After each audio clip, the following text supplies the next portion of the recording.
Hello, my name is Lycion, and this is my perspective.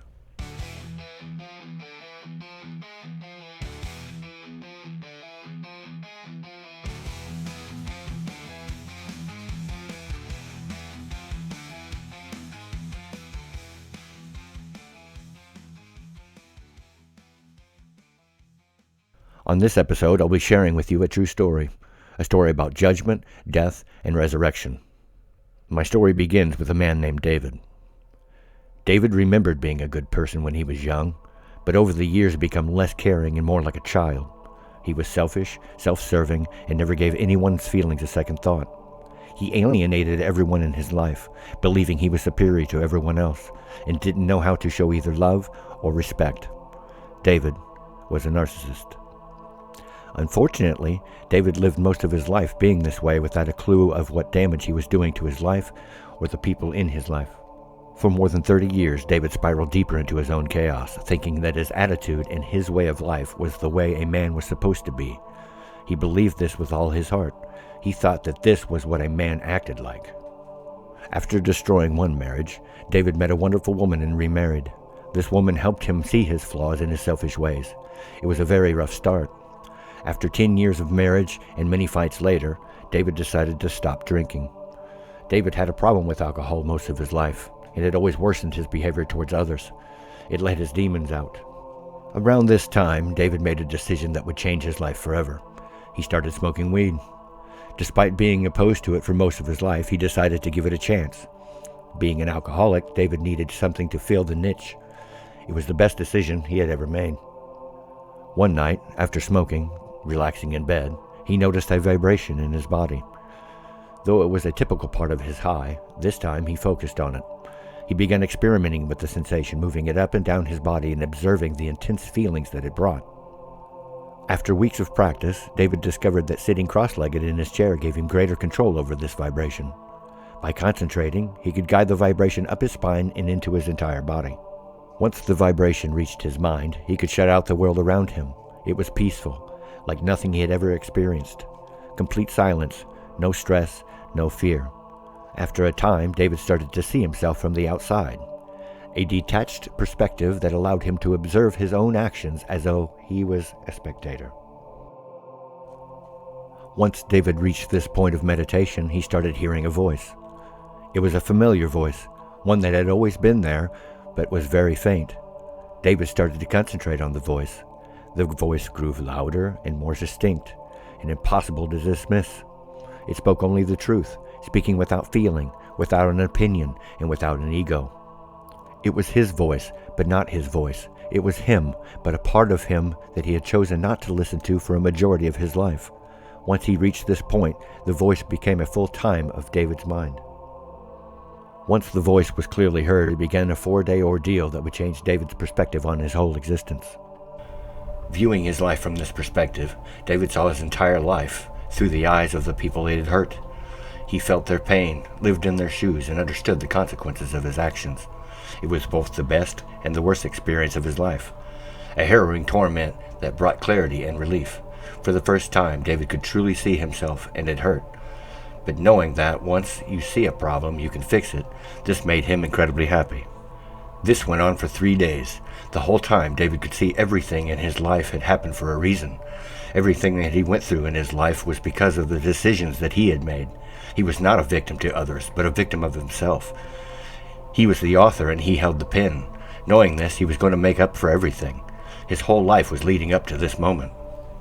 By the 3rd day, David's wife feared that he was losing his mind. And in a sense, he was. He hadn't slept for more than 2 hours in 3 days, his mind racing with answers to every question that he could ask, because he was getting the answers. He would spend the days thinking of the questions and asking the questions to the voice in his mind. The voice would tell him the honest truth without an ego. The 4th day came, and it was the hardest. After watching the sun rise, David was exhausted, overwhelmed with a different feeling. The once happy, enlightened feeling he had for the last 3 days was gone, replaced by an intense fear. David feared as though he wouldn't wake up if he fell asleep. He felt like the whole world was after him. He was afraid of everything. What he feared more than anything is now that he realized how to fix his life, he was not going to get the chance. He spent the entire day with his family, soaking in every detail. His children, his wife, his home. He fell in love with everything all over again. The good, the bad, the easy, the hard, everything was beautiful that day. For the previous 3 days, David's wife had begged him to sleep, but he couldn't. His mind was much too overwhelmed with the information that he was being fed. Around 4 o'clock on the 4th day, at his wife's insistence, he took a sleeping pill. David lied there thinking about how much each person in his life meant to him and how much he loved them. He found solace in his wife's words. She told him that everything was going to be all right. David closed his eyes and drifted off to sleep. David's feelings were very hard to believe, yet were absolutely right. He did not survive the night. The voice made David face his demons. David, for the first time in his life, did not run. He faced them. Not one, not two, but all of his demons of 3 days. Unfortunately, the demons were the biggest part of him, and every time he slayed a demon, he was killing off a part of himself. This was his judgment. He judged himself and killed everything that was harmful to others. He killed his own fear. In the end, there was nothing left. David was gone.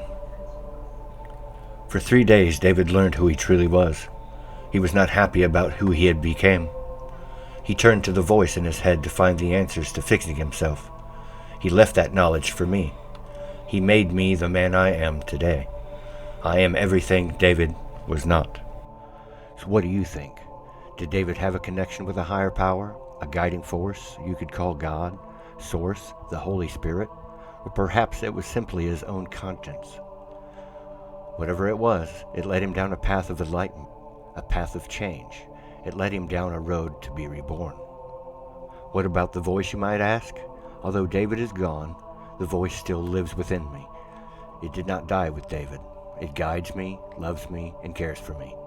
It is my guiding light, the voice that speaks through me, the voice of truth and love. I was blind, but now I see.